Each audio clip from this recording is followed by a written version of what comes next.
उन्हाळा अगदी नको नको झालाय हो ना. अशातच गेल्या काही दिवसात मध्येच पाऊस पडूनही गेला.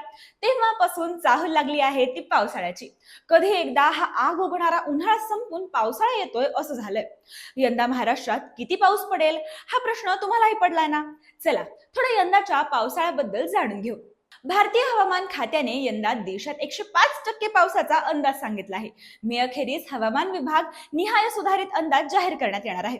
गेल्या वर्षी हवामान विभागाने देशात 106% पावसाचा अंदाज वर्तवला होता. मात्र प्रत्यक्षात देशात सरासरीपेक्षा 8% अधिक तर महाराष्ट्रात 26% अधिक पाऊस पडला होता. यंदाच्या मान्सून हंगामात महाराष्ट्रात चांगल्या पावसाचे संकेत आहेत. मान्सून पावसाच्या वितरणाबाबत जाहीर केल्याप्रमाणे महाराष्ट्राच्या बहुतांश भागात यंदा सरासरीपेक्षा अधिक पावसाची शक्यता आहे.